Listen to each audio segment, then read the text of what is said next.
There is a question that very few people dare to ask out loud, and today we are going to ask it without fear, without detours, without that false sweetness that usually covers everything having to do with family. The question is this: what if the thing you do every morning out of love, the thing no one questions, the thing everyone praises, the thing of getting up early to care for your grandchildren every single day, were in truth the most silent and the biggest mistake of your entire life? Stop for a moment before you answer. Do not rush to defend yourself. Do not rush to say that of course it is worth it, that they are your blood, that you love them more than anything. No one is questioning your love. What we are going to put on the table today is something else, something far more uncomfortable, something that most grandparents in this world feel deep down, but never allow themselves to think, because thinking it feels like a betrayal. And yet staying silent about it for years can cost you the only truly irreplaceable thing you have left: time. Imagine for an instant a woman I know. We will call her Maria, though she could be called 1,000 other names, because there are a million Marias scattered around the world at this very moment. Maria is 67 years old. Throughout her whole life she worked, raised 3 children, buried her parents, supported a sick husband, and never, not even once, allowed herself to truly rest.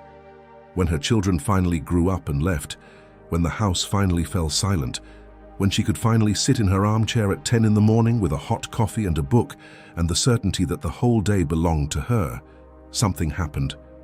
Her daughter had a baby, and then another, and so, without anyone saying it openly, without there being a conversation, without the question even existing, Maria began waking up at 6 in the morning again.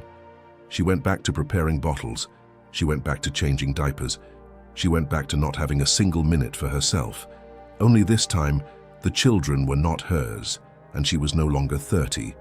She was 67, with tired knees, a complaining back, and a body reminding her on every step that time does not stand still. And do you know what is most painful about Maria's story? That no one forced her. No one chained her. She put the chains on herself, one by one, convinced that this was love. The ancient Stoics, those men who 2,000 years ago tried to understand how to live a life of meaning in the middle of chaos, had an obsession that almost no one shares today. They were obsessed with time. Seneca, one of the greatest of them all, wrote a sentence that should be carved over the doorway of every home. "It is not that we have little time," he said, "but that we waste much of it. Life is not short. We make it short. We squander it. We give it away by the handful to whoever asks for it, without ever measuring what it is worth. And here comes the first blow, the first of many you will receive in this video, so brace yourself. When you give away all your days, all your mornings, all your strength to caring for your grandchildren, without having consciously chosen it, without having set a single limit, you are not giving love. You are giving away the end of your life, without realizing how much it is worth. And the cruelest part of all is that the one who receives the gift rarely knows what they are receiving. Let us be clear from the very beginning, because I know many are already on the defensive, ready to turn off the video and say, this is nonsense, that grandchildren are the joy of old age, that there is nothing more beautiful than watching the little ones grow.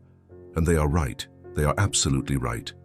Caring for a grandchild now and then, playing with him, spoiling him a little, telling him stories, teaching him the things only a grandparent can teach, that is one of the great treasures of this stage of life.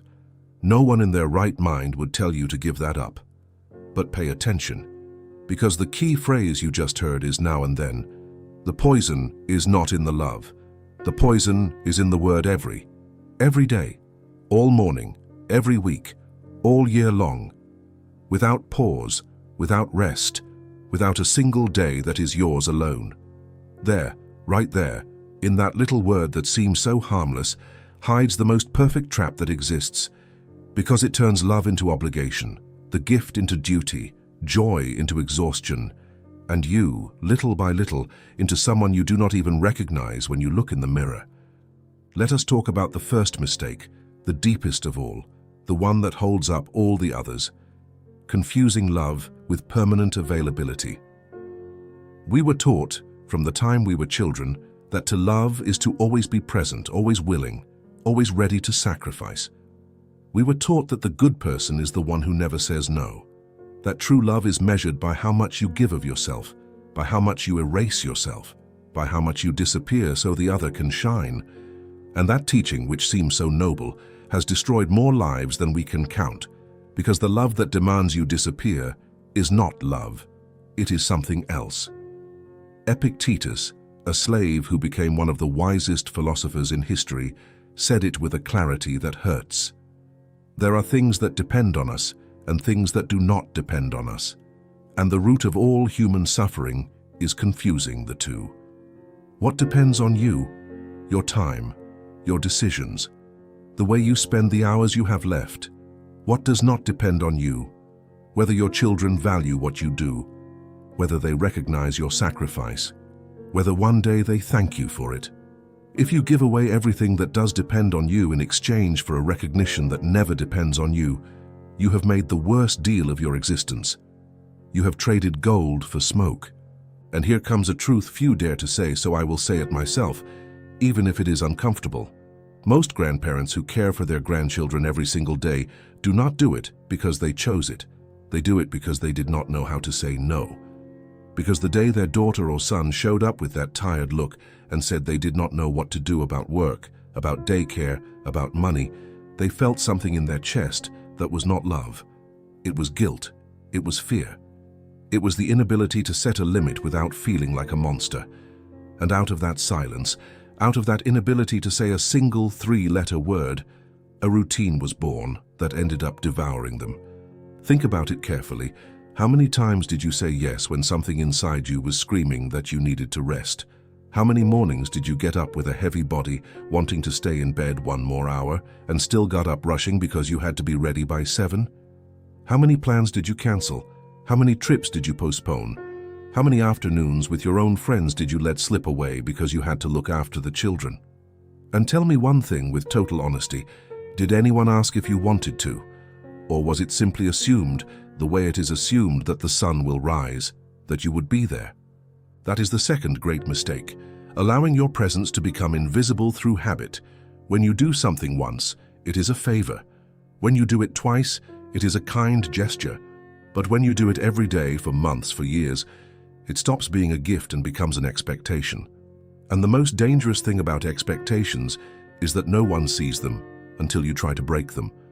As long as you keep delivering, everything is fine, everything is harmony, everything is love. But the day you say you cannot, the day you dare to reclaim a single morning for yourself, you suddenly discover the truth. You discover long faces. You discover reproaches disguised as concern. You discover that cold silence that falls over the table when someone who always gives dares for once to keep something for themselves. And there, in that instant, you understand something terrible. That all this time they were not valuing you. They were valuing your service. They had turned you, without you noticing, into a piece of their routine, a cog in their convenience, a free solution to a problem that was theirs, not yours. Stop here for a moment, because I know this hurts. I know that right now you may feel a mix of anger and sadness because something inside you recognizes that it is true. And I want to tell you something. You are not alone. There are millions of grandparents in this world who live exactly this and never say it because they are ashamed, because they feel that admitting it makes them bad grandparents, selfish people, beings who do not love their family. And that shame is the most perfect prison that exists because it keeps you locked up and also convinces you that you put up the bars yourself out of love. But true love does not need you to disappear. Marcus Aurelius, who was emperor of the greatest empire in the world and still found time every night to write about how to live better, left these words written. Soon you will have forgotten everything, and soon everyone will have forgotten you. He did not say it to depress you, he said it to wake you up, so that you understand that the time you lose today does not return, that the hours you give away without thinking do not come back, that every morning you hand over to an obligation you did not choose is a morning you will never, ever be able to recover. And now we are going to talk about something almost no one mentions, because it is ugly, because it shatters the idyllic image of the perfect family. The body, your body. That faithful companion that has carried you for 6, 7, 8 decades and now asks you, quietly at first and then in screams, to treat it with respect. Caring for a small child is not a light activity. It is physical work, demanding, exhausting. Lifting them, carrying them, chasing them, bending down 1,000 times a day, not sleeping, always alert, never stopping. A 30-year-old body can barely take it. A body of 65, of 70, of 75 pays a price that often is not seen until it is too late. The back that breaks, the knees that give out, the blood pressure that rises, the exhaustion that no longer goes away even with sleep. And here is the most unjust part of all, that while you wear yourself out, while your health quietly deteriorates, those who receive your effort rarely stop to ask how you are doing. Because when someone is always available, they become invisible. And when someone becomes invisible, their pain disappears from sight too. The Stoics had an idea that would sound harsh today, but that is pure wisdom. They said that your first duty, before any other, is to yourself, not out of selfishness. Quite the opposite, because you can only give to others from what you yourself are. An empty person cannot fill anyone. An exhausted person cannot hold anyone up. A person who has abandoned themselves ends up being a burden even to those they meant to help. Think about it calmly. If you collapse, if your health breaks, if one day your body says enough, who will care for the children then? And who, tell me, who will care for you? Caring for yourself is not taking love away from your family. Caring for yourself is making sure you can keep loving for many more years. And yet, there are grandparents who spend themselves so quickly, who give so completely, that they arrive exhausted at the end of the road without having enjoyed a single year of the freedom that cost them so much to earn. Now I want you to imagine another scene, because truths sometimes enter better through a story than through an argument. Imagine a man. We will call him Antonio. Antonio worked 40 years in a factory, 40 years getting up before dawn, 40 years counting the days until his retirement, 40 years dreaming of that moment when he could finally do whatever he wanted. Fishing, traveling, reading, sitting down to do nothing and enjoying doing nothing. And the day came he retired. He had his savings, his small house, his health still firm, and ahead of him, the most valuable thing a human being can have. Free time, time conquered, time earned through a whole lifetime of effort. And do you know what happened? That 3 months later his son asked him to look after his grandson while he and his wife worked. And Antonio, who had never learned to say no, said yes. And that yes turned into every single day. And those 40 years of dreams, those 40 years of waiting, that freedom that had cost an entire lifetime, evaporated in a matter of weeks. Antonio never fished. He never traveled. He never sat down to do nothing. He traded one job for another. Only the second one did not pay him and gave him no vacation. And the saddest part is that Antonio died believing that this was how it was supposed to be. Believing that sacrifice was love, never understanding that he had robbed himself of the prize of his entire life. Do you realize what I am saying? I am not saying you should abandon your family.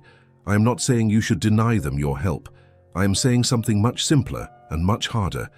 I am saying that your time at this stage of life is worth more than ever. And precisely because it is worth more than ever, you must be the one who decides how to spend it. Not guilt, not fear, not habit, not the expectations of others. You. Seneca said it in a way that shakes you. No one will give you back the years. No one will restore you to yourself. Life will run its course along the path it began, and it will not stop or reverse its race. Every hour that passes is an hour that is gone forever. And while you are busy convincing yourself that tomorrow you will rest, that next year you will travel, that when the children grow up a little more, you will reclaim your life, time does not wait. Time does not negotiate. Time quite simply leaves. Now we are going to touch a deeper wound, one that almost no one dares to name. The difference between being loved and being useful. Ask yourself something with total honesty, even if the answer frightens you. Do they call you to see you? Or do they call you to look after the children? Do they seek you out when there is nothing they need, just for the pleasure of your company? Or do you only appear in their thoughts when there is a problem to solve, a morning to cover, a daycare bill to avoid? It is a cruel question, I know, but it is necessary, because many grandparents discover too late that they had become a service before they were a person, that their worth in the family was not in who they were, but in what they did. And the day they stopped doing it, they discovered, with indescribable pain, that the calls diminished, that the visits grew further apart, that the affection that seemed unconditional depended in reality on their usefulness. I am not telling you this to fill you with bitterness. I am telling you so that you open your eyes before it is too late, so that you learn to tell the difference between the love that seeks you for who you are and the interest that seeks you for what you offer. Because only when you learn to tell those two things apart can you begin to build real relationships, relationships where your worth does not depend on your sacrifice. And this is where Stoicism becomes not only wise, but deeply liberating. The Stoics taught that we cannot control what others feel about us, but we can control the respect we have for ourselves. And that respect begins with one very concrete, very practical, very difficult thing: learning to say no, not with anger, not with reproach, not slamming the door, but with that firm serenity of someone who knows their own worth and does not need to shout it. Saying no is the most important act of self-respect in the entire second half of life, because every time you say no to something that empties you, you are saying yes to something that fills you. Every time you turn down a morning of obligation, you are reclaiming a morning of life. Every time you dare to set a limit, you are teaching your family that you are a person, not a resource. And although it hurts at first, there will be long faces and uncomfortable silences, over time you will discover something astonishing: that the relationships that survive your limits are the relationships that were truly worth it, and that the ones that break because you stopped serving were never love, they were convenience disguised as love. I want you to understand something that almost no one will tell you, because it goes against everything society has taught us about old age. Your life did not end when you retired. Your life did not end when your children grew up. Your life is not an appendix to the lives of others. You have dreams you never fulfilled. You have places you never visited. You have passions you buried under decades of obligations. You still have, even now, a great deal of life to live. And the most important question you can ask yourself today is this: are you going to live those years, or are you going to give them away? Are you going to fill them with experiences that are yours, or are you going to spend them performing a function that any daycare could perform? Because, and it is important that you hear this clearly, a daycare can be hired, a nanny can be paid. A solution for childcare exists, and it exists in many forms. But a grandparent who enjoys old age with dignity, who travels, who laughs, who nurtures friendships, who pursues their dreams, that grandparent is irreplaceable. And they give their grandchildren something far more valuable than daily care. They give them an example. They teach them, without saying a word, that life is worth living until the very last day, that growing old is not surrendering, that an older person can be happy, free, and the master of their own life. Think about the message you are sending, even if you do not mean to send it. When a grandchild grows up seeing his grandmother exhausted, sacrificed, with no life of her own, no joy, no dreams, what does he learn? He learns that old age is renunciation. He learns that growing old means disappearing. He learns that the fate of an older person is to serve until the body breaks. But when a grandchild grows up seeing a grandmother who lives, who takes care of herself, who sets limits with affection, who enjoys life, who has friends and plans and light in her eyes, he learns something completely different. He learns that life is long and beautiful. He learns to respect his elders not out of pity but out of admiration. He learns, and this is the most important part, to take care of himself when his own turn to grow old arrives. So listen well to this paradox, because it is one of the most beautiful that exists. Sometimes the greatest gift you can give your grandchildren is not being always available to them. It is teaching them, by your own example, how to live an old age that is dignified and happy. Now I know what you are thinking. You are thinking about money. You are thinking that your children cannot afford a daycare, that the world is hard, that they are struggling too, that it is not fair to leave them alone with that problem. And it is a noble thought. It speaks well of you. but I want you to examine it with the same merciless honesty with which we have examined everything else. Your children's financial problem is real, yes, but is it your obligation to solve it with the end of your life? Is it fair that you pay with your years, with your health, with your freedom, a bill that is not yours? The Stoics distinguished with surgical precision between what is your responsibility and what is someone else's responsibility. And they taught that carrying on your shoulders what belongs to another is not virtue. It is a disorder. It is confusing your role with a role that does not belong to you. Helping your children is beautiful, but helping is not the same as replacing. Supporting is not the same as carrying everything. You can offer a hand without giving away the whole arm. You can be present without being available 24 hours a day. You can love without disappearing. The difference between these two things is the difference between an old age with meaning and an old age lost. There is another trap we have to talk about, one of the most subtle and therefore one of the most dangerous. The trap of believing that your worth depends on how much you do for others. Many grandparents deep down are afraid that if they stop being useful, they will stop being loved. Afraid that if they set limits, they will be abandoned. Afraid that their place in the family depends entirely on their sacrifice. And that fear leads them to accept anything, to swallow any exhaustion, to endure any injustice, just to keep being needed. But think about how terrible it is to live like that, to live buying the affection of your own people in exchange for your own life, to live with the constant fear that the day you stop serving, you will stop mattering. That is not love. That is emotional slavery. And Stoicism has a clear answer to this, an answer that can change your life if you let it in. Your worth does not depend on what you do. Your worth lies in who you are, in your character, in your wisdom, in the person you have built over a whole lifetime. If someone only loves you for what you give them, that someone never loved you. And if your family loves you truly, their love will not break because you dare to live. Let me tell you something about the fear of being left alone, because I know it is there, beneath all of this, crouching. Many grandparents care for their grandchildren every single day, not only out of love, but out of fear of loneliness. Because while they are caring, they feel useful, they feel part of something, they feel their house filling with laughter and movement. And the emptiness that awaits them when the children leave terrifies them so much that they would rather wear themselves out than face it. But think about it carefully. Is that living, or is it hiding? Are you caring for your grandchildren because you want to, or because you are terrified of the silence of your own life? This is a hard question, but do yourself the favor of not dodging it. Because if the answer is fear, then the problem is not the grandchildren. The problem is that emptiness you have not wanted to look at. And no number of mornings spent caring for children is going to fill it. They only postpone it. They only bury it a little deeper. And one day, when the children grow up and no longer need you, that emptiness will still be there, intact, waiting for you. And then you will have to face it with fewer years, less strength, and less time. The Stoics said that the wise person learns to be at peace with themselves, to enjoy their own company, to find peace in solitude.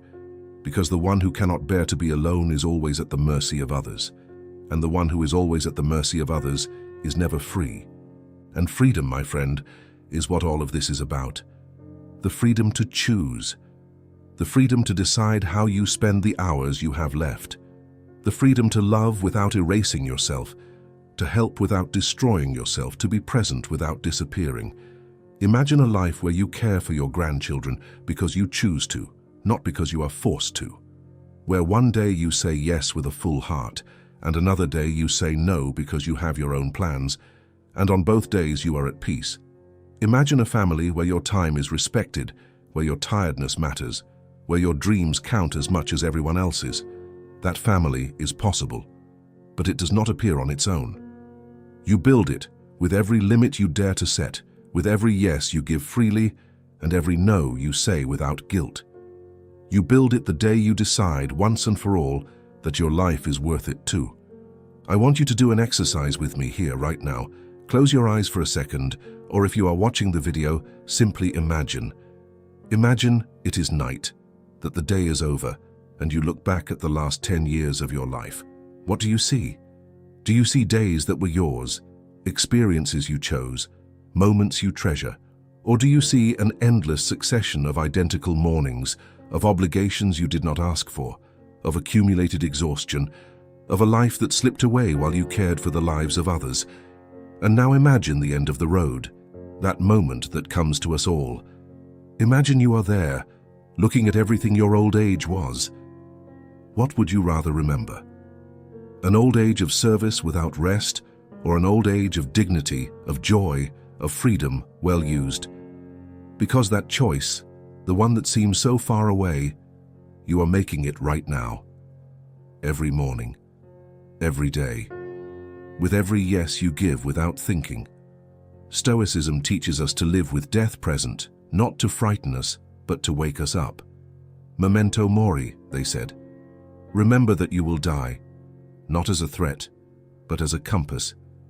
Because when you remember that your time is limited, you stop giving it away carelessly. You begin to treat it as what it is, the most precious thing you have. Let us speak now with total frankness about something grandparents feel, but almost never confess. Resentment. That silent poison that builds up drop by drop when you give and give, without anyone acknowledging it. At first you do not notice it.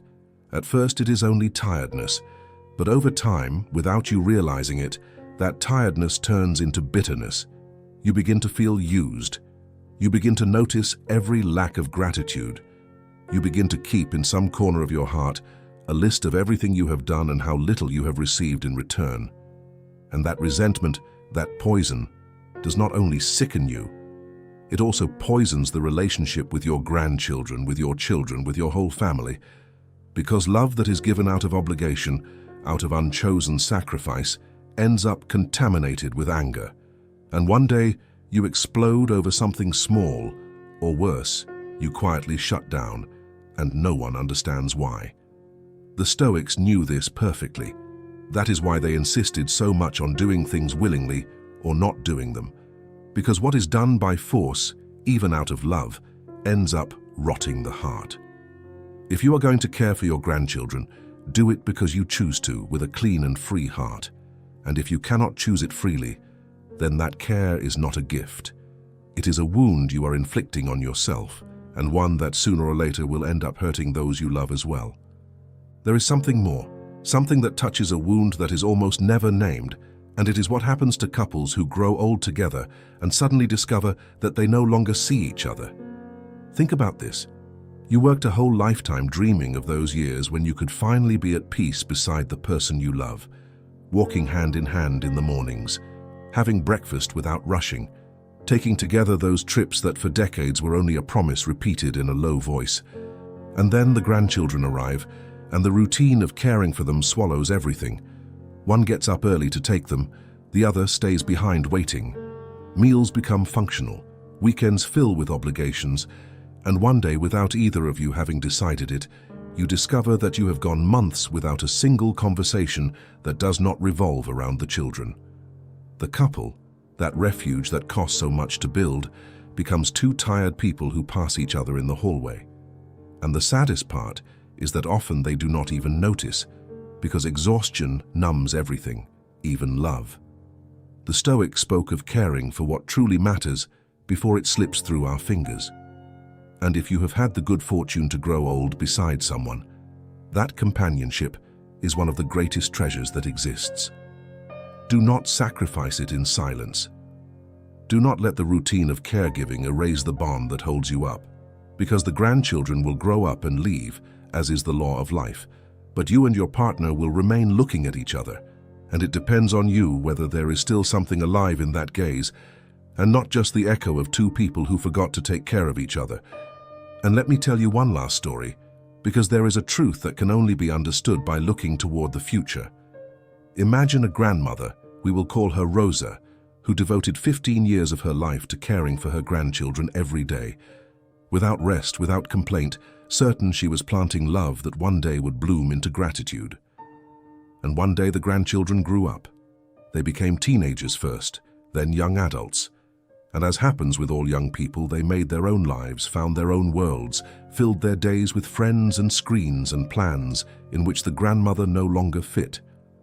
Rosa expected that now, after everything she had given, they would seek her out, that they would call her, that they would give back to her, even just a fraction of all that time.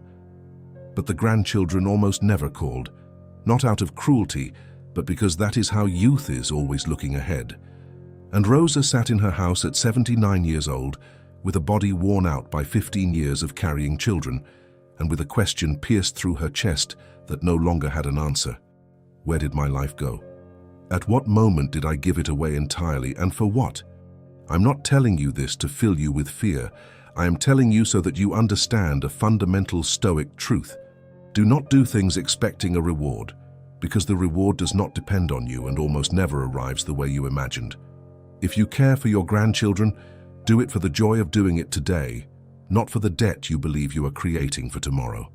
Because that debt, most of the time, no one will repay, and if you give yourself entirely expecting it to be returned, you will end up like Rosa, counting a time that does not come back, in front of grandchildren who never knew and never will know what you gave them. And here is a question that completely changes the perspective, one almost no one asks. What is it that your grandchildren will remember about you? They will not remember how many diapers you changed. They will not remember how many mornings you got up exhausted to take them to school. That fades, it evaporates, it leaves no trace in a child's memory. Do you know what they will remember? They will remember the grandmother who told them stories with shining eyes, the grandfather who laughed heartily, who had life, who taught them things with enthusiasm, because he himself was happy. They will remember the quality of the moments, not the quantity of the hours. And there lies one of the great ironies of all this. An exhausted grandparent, emptied out, resentful from tiredness, gives their grandchildren many hours but little soul. And a rested grandparent, free, full of life, gives them fewer hours but infinitely more. Because when they are with them, they are truly there. They are whole. They are present. And that luminous presence is worth more than 1,000 mornings of mechanical care done out of exhaustion. So when someone tells you that caring for your grandchildren every single day is giving them the best of you, remember this uncomfortable truth. The best of you is not your exhausted time. The best of you is your joy. And your joy only survives if you take care of yourself, if you rest, if you give yourself permission to live. I know all of this is hard to hear. I know it goes against everything you were taught. I know that right now, you may feel a mix of relief and guilt because someone finally said out loud what you felt in silence, but at the same time, the thought of changing frightens you. And I want you to know that it is okay. It is okay to feel that mix, but do not let guilt have the last word. Guilt is the favorite tool of those who benefit from your sacrifice. Guilt is the invisible chain that keeps you bound. And the only way to break it is by understanding, with complete clarity, that taking care of yourself is not a crime. That setting limits does not make you a bad grandparent. That reclaiming your life is not betraying your family. It is, on the contrary, the healthiest, most mature and most loving thing you can do. Because only from a full life can you truly love. Only from a full heart can you give without emptying yourself. Only from self-respect can you build relationships that do not depend on sacrifice. Let us be very concrete, because ideas without action remain smoke, and you deserve more than smoke. What can you do, starting today, to keep from falling into this mistake, or to begin climbing out of it? The first thing is the simplest and the hardest, an honest conversation. Yes, that conversation you have avoided for years. Sit down with your children and tell them the truth, with affection, but with firmness. Tell them you love them, that you love your grandchildren, that you want to be present in their lives, and tell them also that your time matters, that your health matters, that you need days that are your own. Propose a balance. One day yes, one day no. Some mornings yes, others no. Whatever you decide, whatever your body and soul can sustain without breaking. It does not have to be all or nothing. The mistake is not helping. The mistake is helping without limits, without pause, without anyone respecting that you too are a person with needs. The second thing is to reclaim something that is yours alone, an activity, a hobby, a friendship, a project, something that has nothing to do with your family, something that reminds you who you are when you are not caring for anyone. Because over the years, many grandparents lose their identity. They stop being Maria or Antonio and become only the grandmother or the grandfather. And reclaiming your name, your essence, your tastes, is an act of beautiful rebellion against that disappearance. Sign up for that class. Call that old friend. Pick up that trip you postponed. Go back to reading, to painting, to walking, to dancing, to living. Not tomorrow. Not when the children grow up. Now. Because now is the only thing you truly have. And the third thing, perhaps the most important of all, let go of the guilt. Every time you feel it climbing up your chest, every time it whispers that you are selfish, that you are a bad grandparent, that you are abandoning your family, remind yourself of this. True love does not demand that you destroy yourself.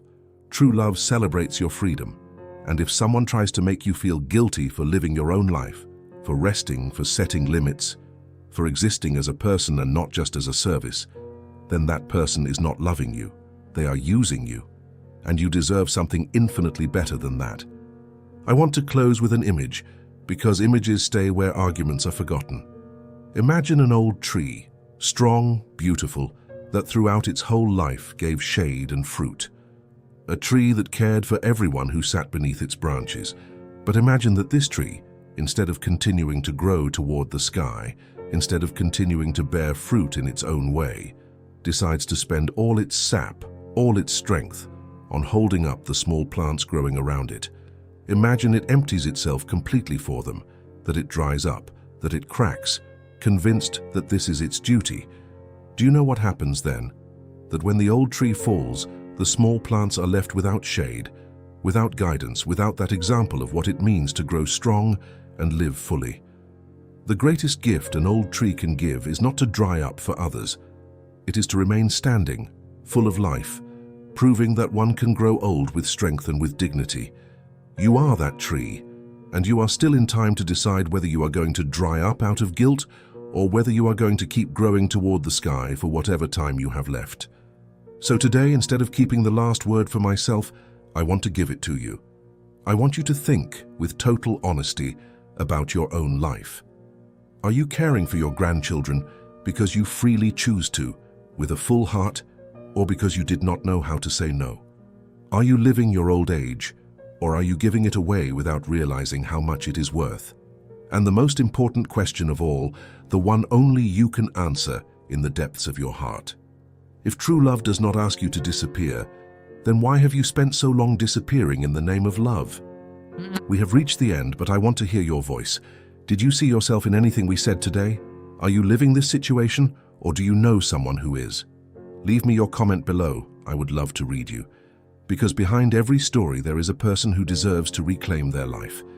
If you are not subscribed yet, subscribe and join us. Because here we talk about how to live this stage of life with dignity, with wisdom, and without fear. Thank you so much for staying until the end. See you in the next video.